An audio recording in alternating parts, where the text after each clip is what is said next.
go.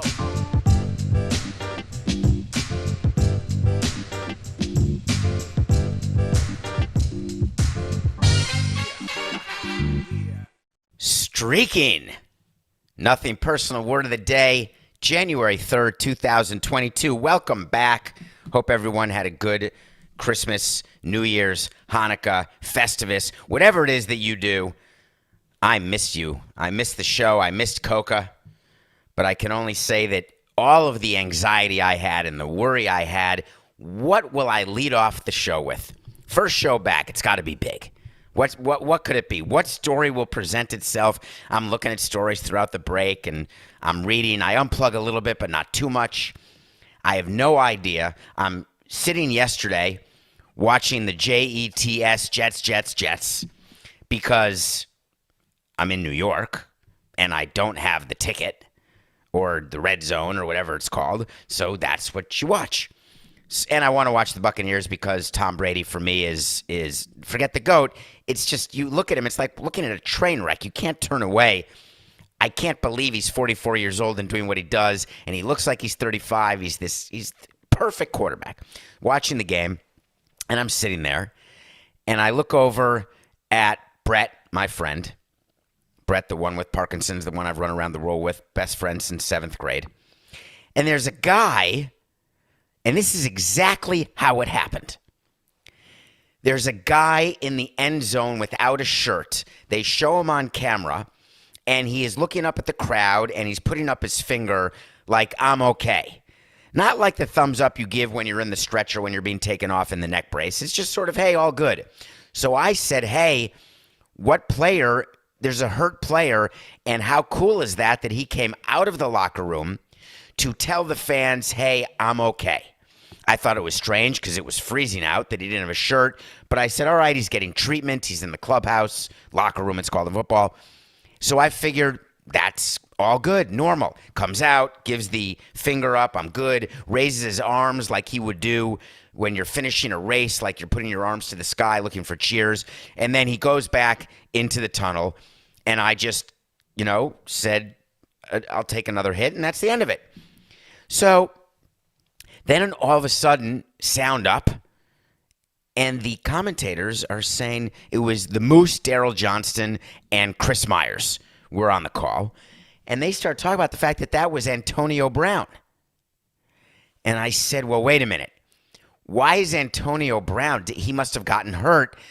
I didn't see the play, but I'd been watching. So what did I miss? Why is he streaking around? And then the pieces started to come together. The phone starts buzzing. Twitter's ablaze. I do a little reading, put on the reading glasses, and it turns out that it became the story of the season to me. This certainly the story of the break. Now, is that hyperbole that it's the story of the season? I don't think it is, because I had never seen it in my entire career in sports. I had never seen a player take off his uniform on the field and then walk off the field streaking naked like Will Ferrell looking for a KFC. I'd never seen it. I've seen players rip off their uniforms in the clubhouse. I've seen players rip off their uniforms, literally rip them off. I've seen them take them off and throw them away. I've seen when players have been sent down, they take off their uniform and they throw it in the hamper, or they throw it down on the ground in the manager's office. Seen it all, no problem. But definitely not on the field, other than Derek Dietrich, former player, post walk-off when they rip off your shirt. Jose Altuve, rip off your shirt. Don't rip it off. Here's the buzzer. How we doing? Are we cheating? No, we're not. We're still good. We haven't won a World Series. We may win another World Series. We want to win another World Series. So you see bodies, right, after clinching or after winning.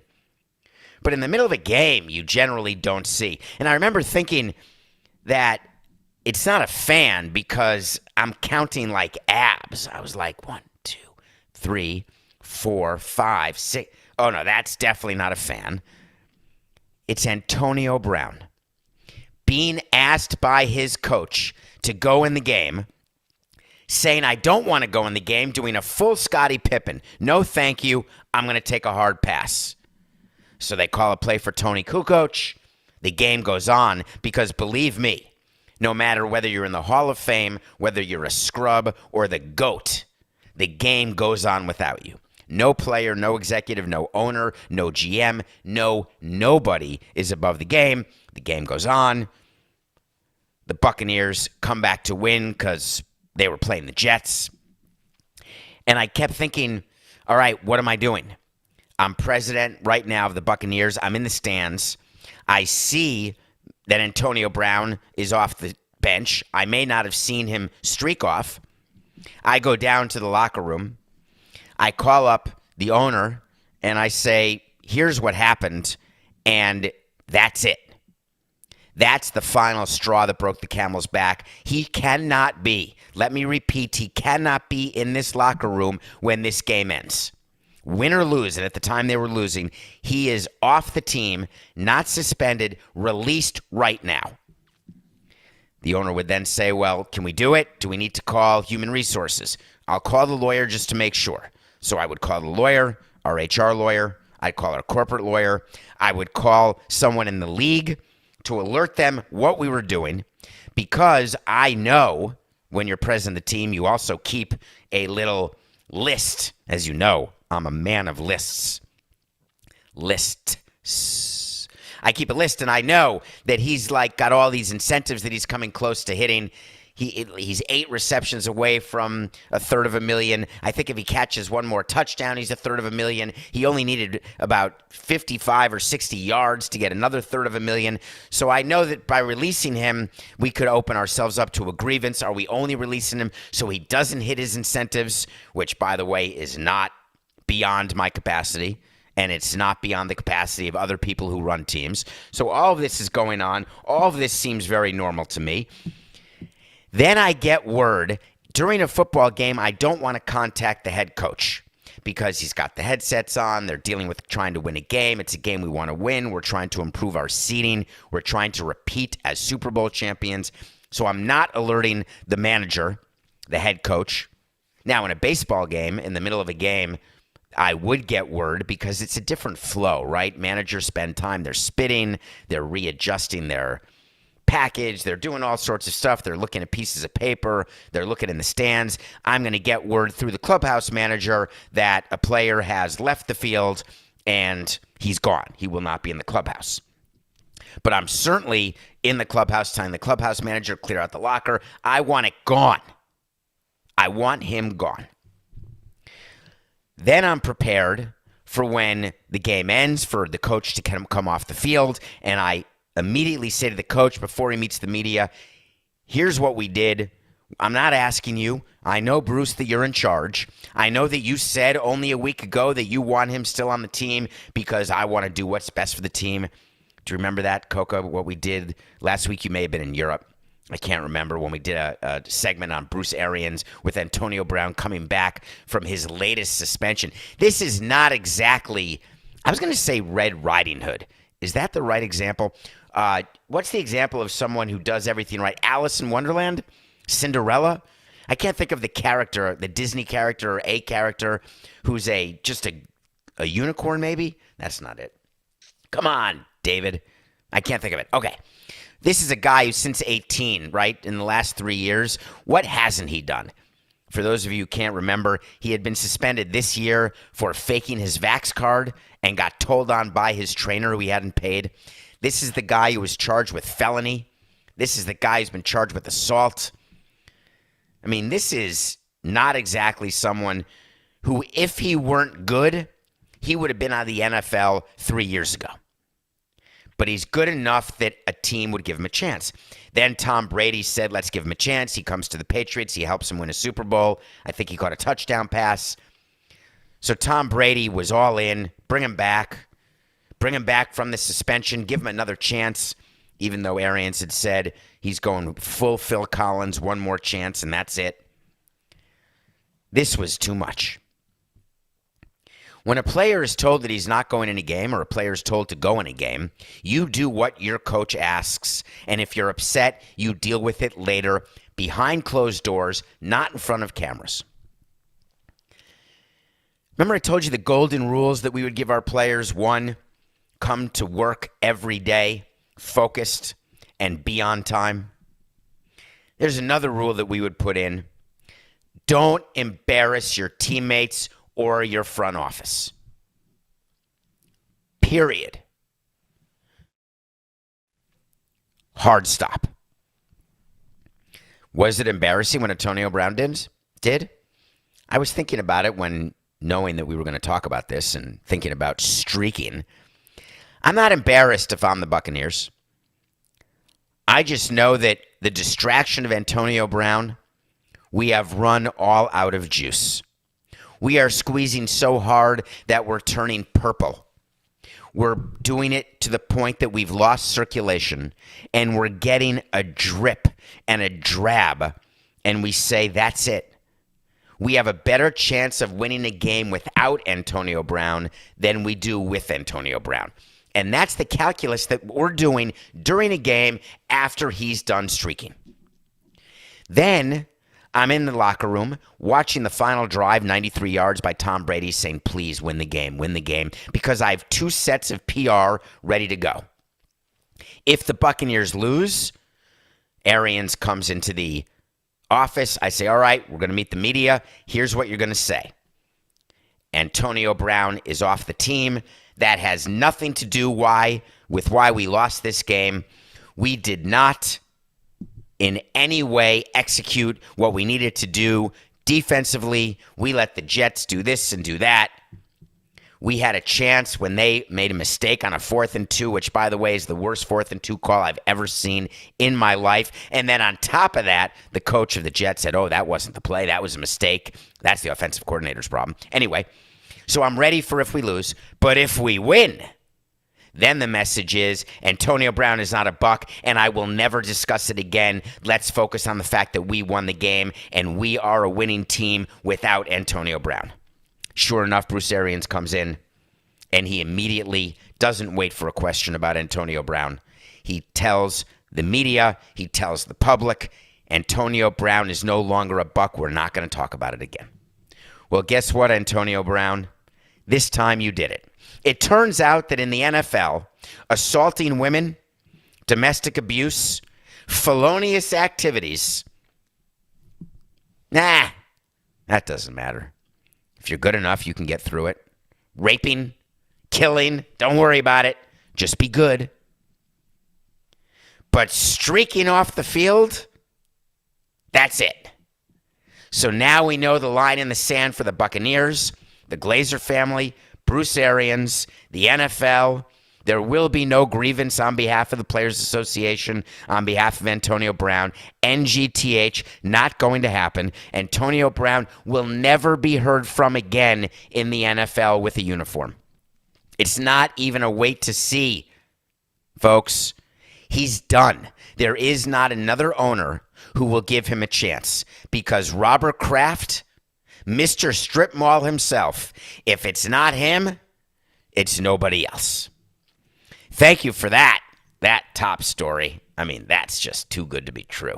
Antonio Brown went streaking right out of the Meadowlands, MetLife Park, right into the sunset of his non-Hall of Fame, never to be heard from again. Sayonara, sucker. He's done. All right, Coke, it's January 3rd, first show of 2022. Let's do some follow-up. You know what I want? I want to talk to Samson. So you want to talk to Samson. I love that. I'm wearing, because I can't do it, although I did run this morning, Coca, as part of getting back in shape. I'm getting ready for the Boston Marathon. I'm going to try to do that in April. I'm doing another couple things that we're about to talk about. But for the first show of the year, let me see if I can do it. Ready? I'm not very flexible, but here I go. If you're watching this on YouTube, Nothing Personal with David Samson, get on the YouTube channel, hit subscribe, but here we go. Ready? Ow! Yes! Oh, God, I think I just tore my hammy. Yes, I'm wearing my half-baked socks from my sister, my late sister, who I miss terribly. She got me these socks. One of my favorite movies is Half-Baked. It's best to be seen fully baked. There's a character named Samson, and people want to talk to him. They want to get stuff from them. So get on Twitter at David P. Samson, ask me a question, and it may make the show. I'll try to respond on Twitter. I try to engage. I love all the engagement. Coca, we get so much engagement on Twitter now. I take some time every day, every other day, sporadically in the middle of the night to answer different people, to think about what questions could go into mailbag episodes, what questions could make the show. And one thing that you have all come to count on in these last 510 episodes is that I'm accountable. Didn't always work that way with me. It really did, actually. I'm not the guy who stood in the back and said, oh, I didn't do that. I'm the one who would stand up and say, yeah, I did that when I got in trouble in elementary school or high school or whatever. I would take the blame only if I did it. And the accountability goes through wait to sees, where when I say something's going to happen, and if it happens, I tell you. If it doesn't happen, I tell you. But we always revisit it, because when we started Nothing Personal, we did not want you to think we were just another show with a bunch of people who say stuff every day. They never remember what they said. They don't care what they said. But worst of all, they think you're stupid. Those people don't respect you, because they assume that you're not going to remember and you don't really care. What I've found is you love the follow-up. And I want to give it to you. About a year ago, I gave you New Year's resolutions for 2021. And if you didn't think I was going to follow up and give you a list for 2022, you were sorely mistaken. My New Year's resolutions were 1 last year. I was going to run at least 3 marathons. And I did. I ran 3. The Hamptons Marathon, the Boston Marathon, and the New York Marathon. Check. I said I would find at least 3 new charities to support, and I did. And I admitted to Coke as I sat down for the pregame show that I did not write them down because I keep them on a list of a document, but I didn't want to get up because I'm connected. He's in my ear. But I do know that I donated to 3 charities that I'd never donated to before. It's easy because you see all these great causes. So I chose 3 and did it. 3, I will shave fewer than 52 times. Would you believe I kept track of the number of times I shaved? Guess what? 51. I shaved once a week, but did not shave on that trip to Iceland. Skipped it. 51 shaves. Check. Number 4, go to my first baseball game since getting canned by Jeter. I did not. I could not get myself to a Major League Baseball game. I thought that I was ready. I wasn't ready. I admit it. I am not ready to go back. This is hard to admit, Coca, but I have to. When you're the president of a team and when you go to a Major League Baseball game, you have an ID. You can walk wherever you want. You sit in the best seats for free. You're in the clubhouse. You feel important. And I'm scared that when I go to a Major League Baseball game again as a fan, that feeling of normalcy, instead of feeling free, will make me feel inadequate and sad. I admit it. What a horrible thing. Is that a horrible thing to admit, Coca? I'm sorry, but that's true. So I did not go to a game. Number 5. Will I single-handedly keep Good and Plenty and candy corn in business? I think I did. I ate Good and Plenty and candy corn all year long, Lionel Richie. Number 6, juice cleanse 12 times. Nope. I juice cleansed exactly, I kept track, 0 times in 2021. Number 7, hug a perfect stranger with no warning and no arrest warrant that comes after it. During one of the marathons, I did go up to a perfect stranger on the side of the road and gave that stranger a hug. I remember it very clearly. It was in Boston around mile 17, and I approached and gave a hug and then kept going. I looked back, no sirens, no nothing. Done. 8, during my son's college move-in, I will assemble something. I did. My son moved into college in August, and I assembled his coat rack. It said assembly time, 15 to 20 minutes. It took me 90 minutes, but I did it. I'm not a handyman. Number 9, bake a cake. I did. I baked a Manischewitz Passover cake. It comes in a tin. All you have to do is add egg. You add water. You have to beat it at a certain time. You put it in. You make the frosting, add water. I kept track of putting it in the oven, when to take it out, and it was delish. Number 10, keep nothing personal going. Well, here we are in 2022 and we're still going. So there you go. I hit 8 of 10, Coca. It's not terrible. Not terrible. All right. Here we go, 2022. Here are my 10 New Year's resolutions. Number 1. My daughter's getting married in 2 weeks from yesterday, Coca. On January 16th, my oldest daughter, I will become a father-in-law. And I know fathers of the bride are supposed to act a certain way. I have not been like Steve Martin, although I did do a few things like Steve Martin in Father of the Bride. If you haven't seen that movie, check it out. I think I want to do a video when I try on my tux, because I have to do that over the next day or two, and I have not worn a tux since my son's bar mitzvah, who's now in college. So now I have to see if it fits, and I'm going to go up into the attic and try it on. I'm afraid it may be sort of like Chris Farley and Tommy Boy. Fat man in a little coat. We'll see. But at her wedding, I'm going to dance like no one is watching. Now, father of the bride, everybody's watching. They're watching the bride and the groom. But of course, they're going to be watching to see, oh, is Samson going to do this? Is he going to do that? And I assure you, I'm going to dance at my daughter's wedding because I've had enough funerals in the past year. When you have nachas, when you get pleasure, when there is something good to celebrate, if you are going to be despondent and upset and sad with all the negativity and all the things that go wrong and all the tragedy, then you sure as hell better take advantage of the moments in life that are just wonderful passages of time, the circle of life. So I promise you that I'm going to dance like a crazy man. Number 2. For my job, I'm on the phone, and I'm on all sorts of websites all the time, and I'm reading articles all the time. I'm looking for content all the time. I have not read a book, an actual book. I'm going to admit this because I tell you, I let you into my life.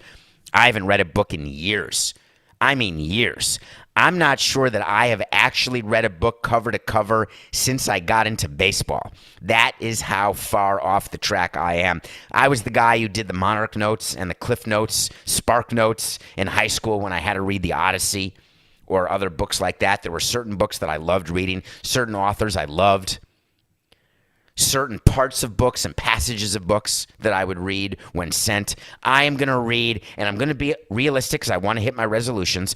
I don't want to be the guy who says, oh, I'm going to go to the gym 365 days. I'm going to work out and lose 30 pounds, and I'm going to get an ab. I want to be realistic.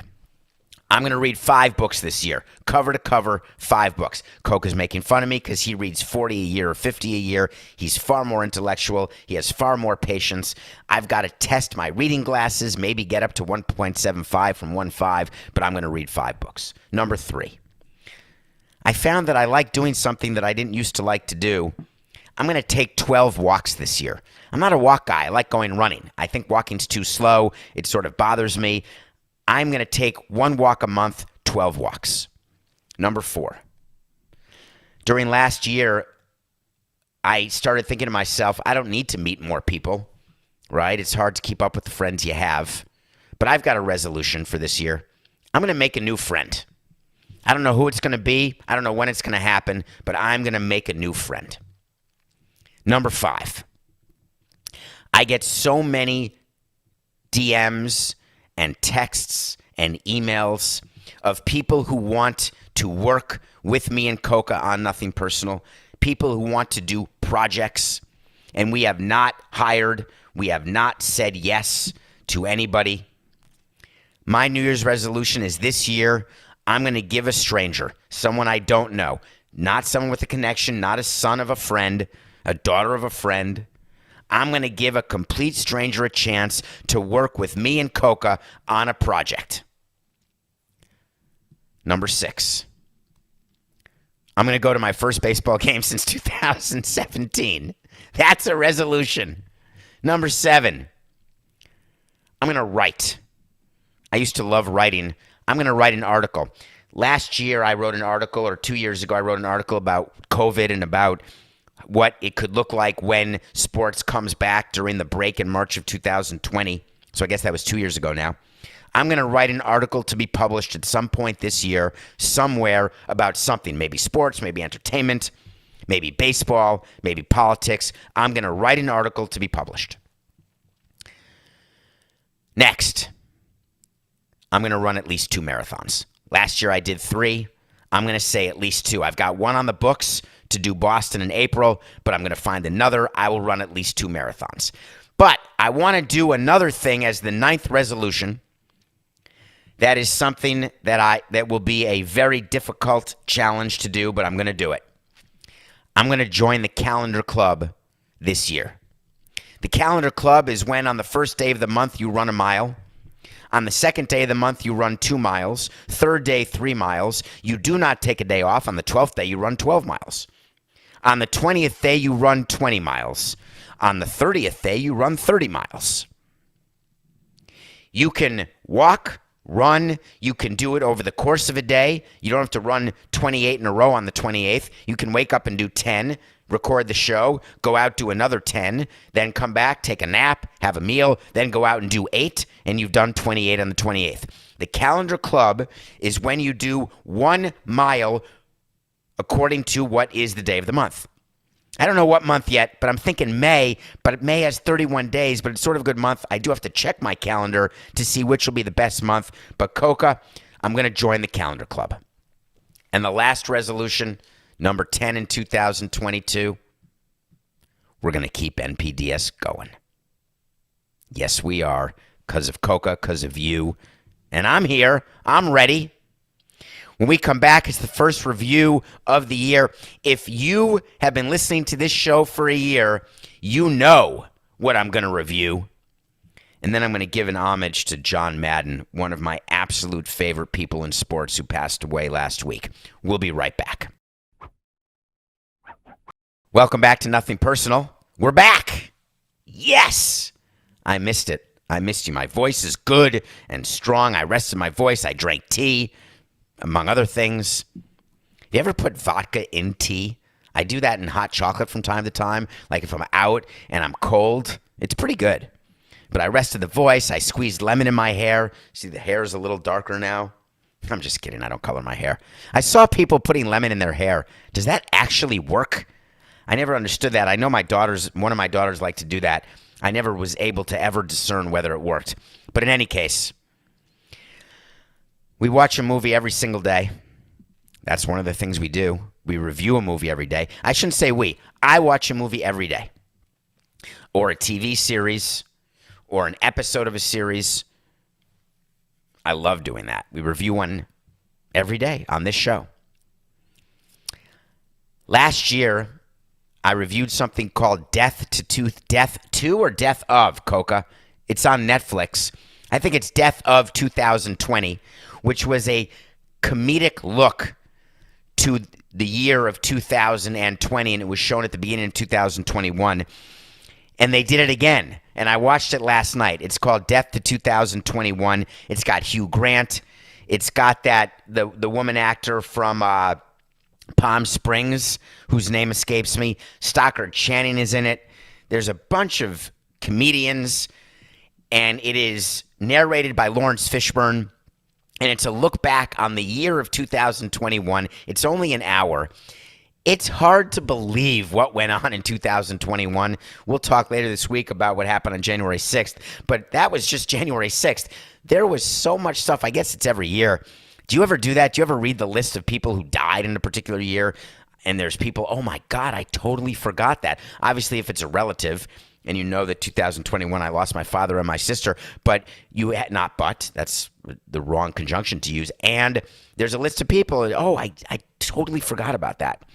Well, when you watch this show, there are huge events that took place, and you say to yourself, my God, I totally forgot that happened.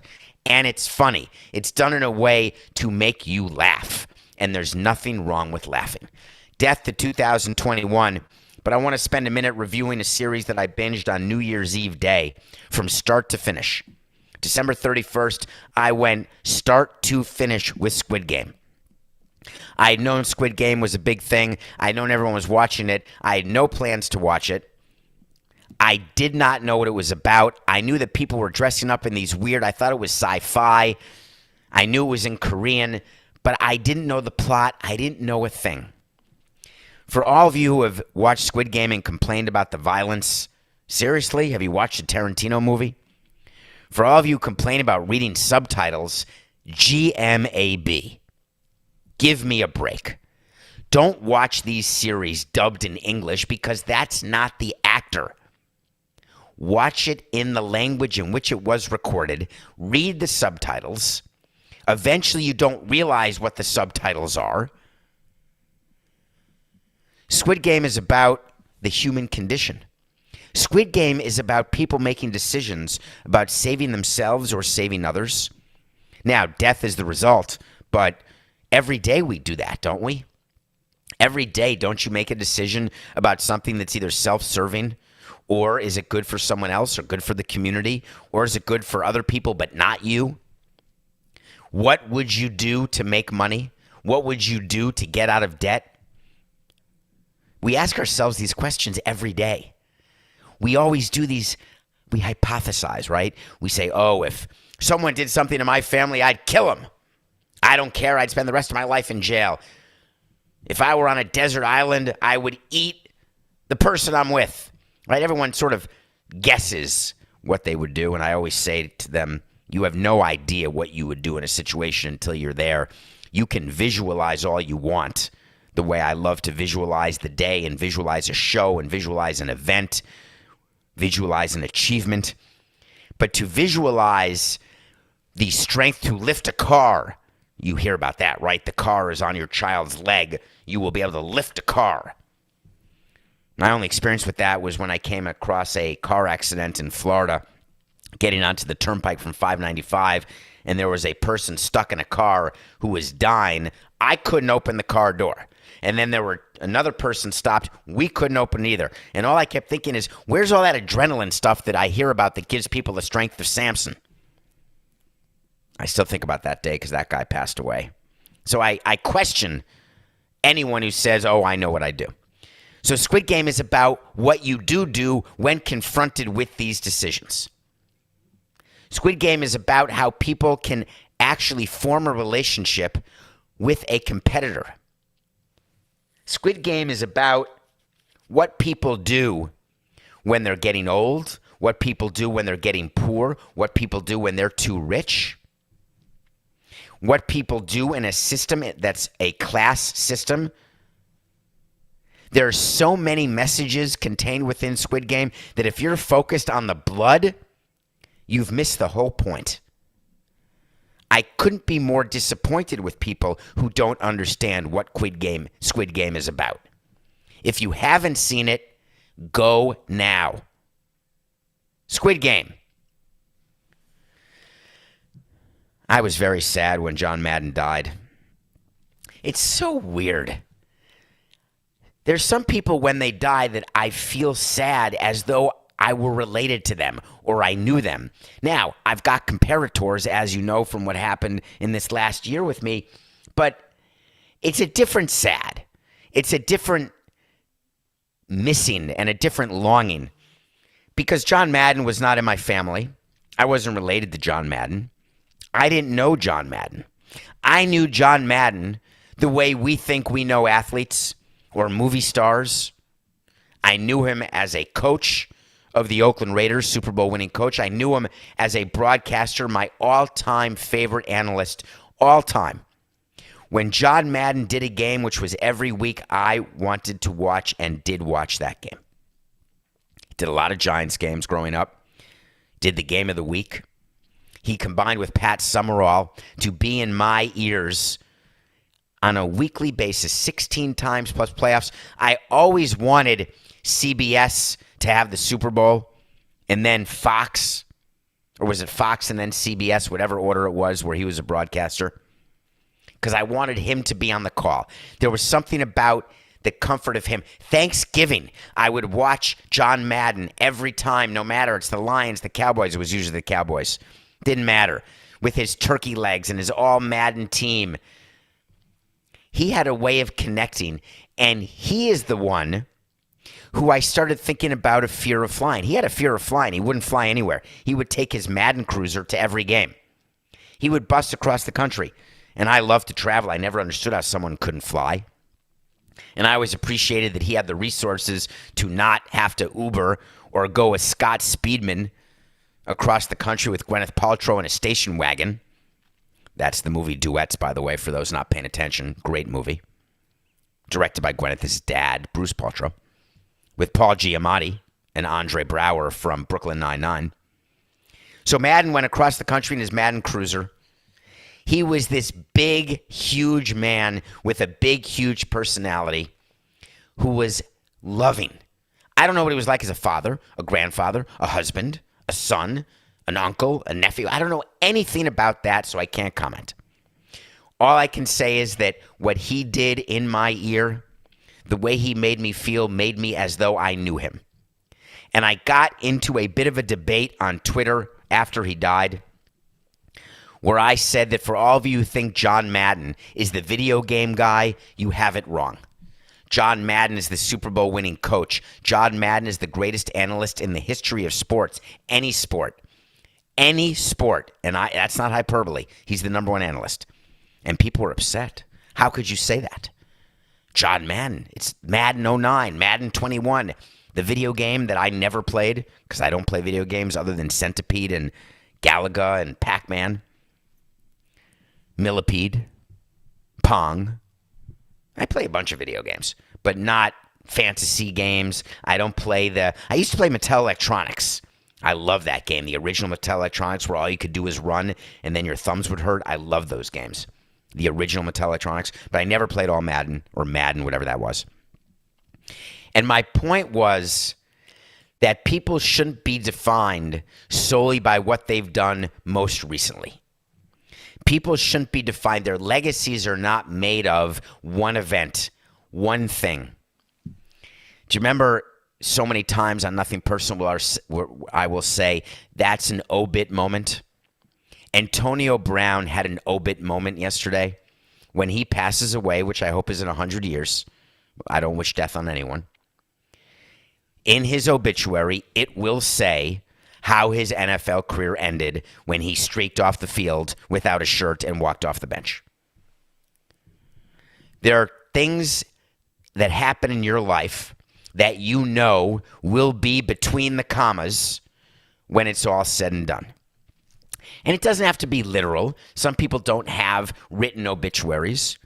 But I'm talking about when people think about you after you've passed, what they say, what they think about. I didn't want John Madden to be thought of by people who are under 30 years old as is that the guy, the video guy? The video game guy?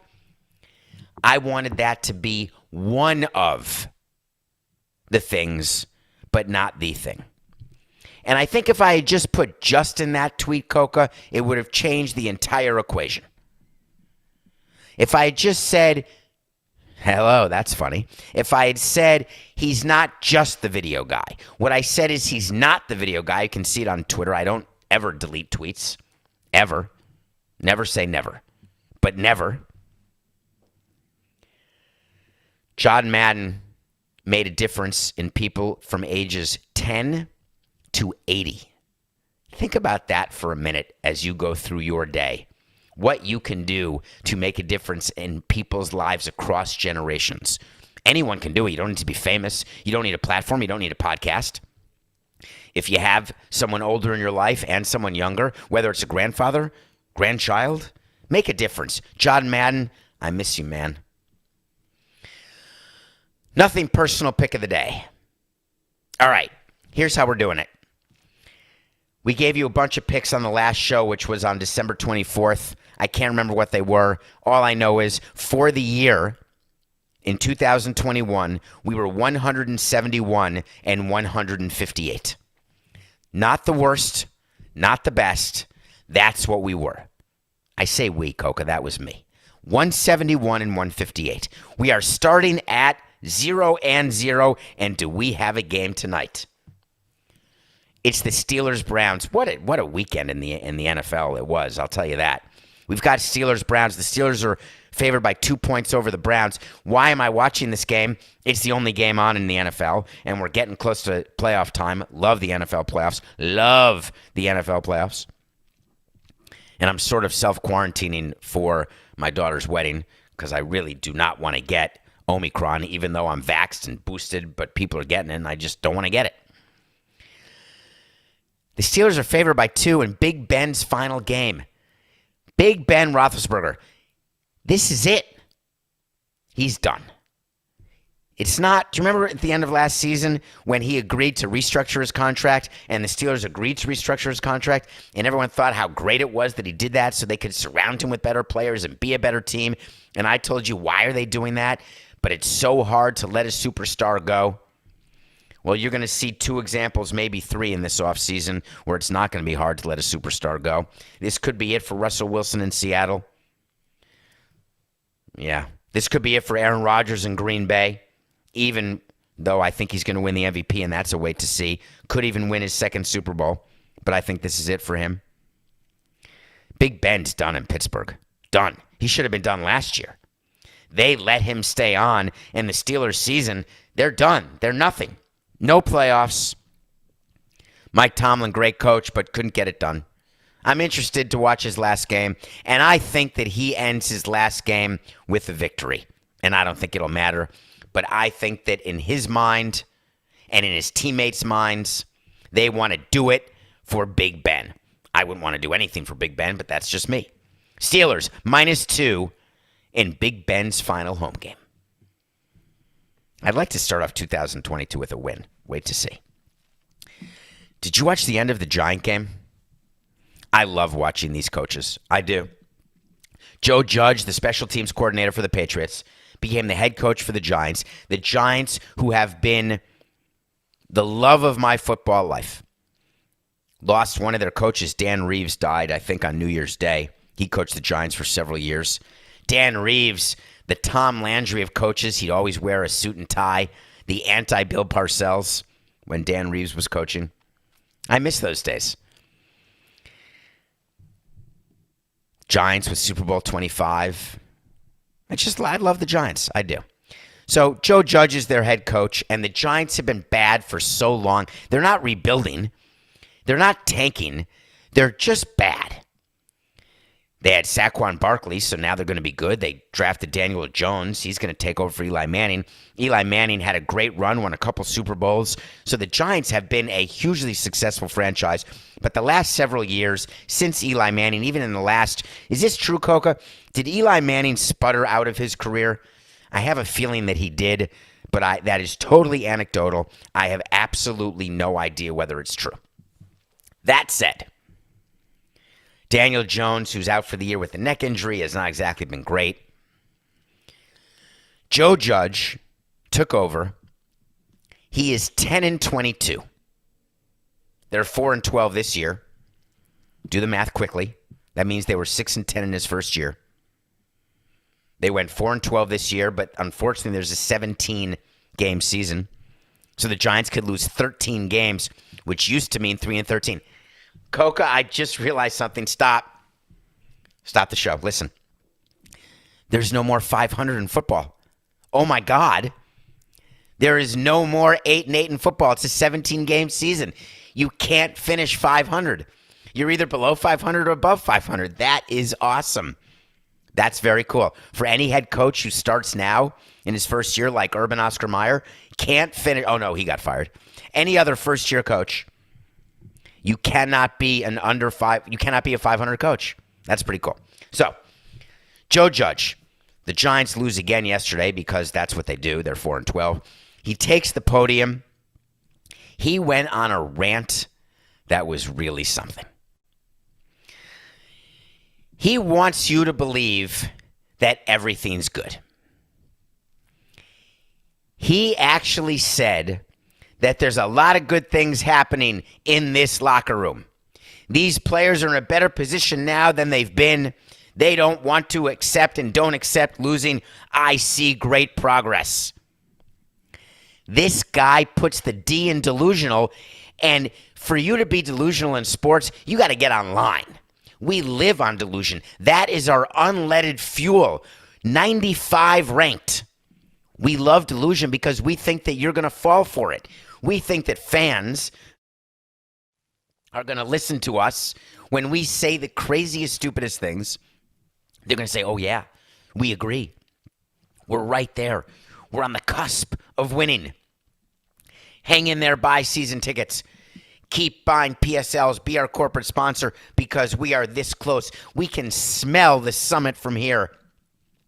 We've got the 5th and the 8th pick of next year's draft. We're in a perfect position to get over the top. The Giants are not even at base camp.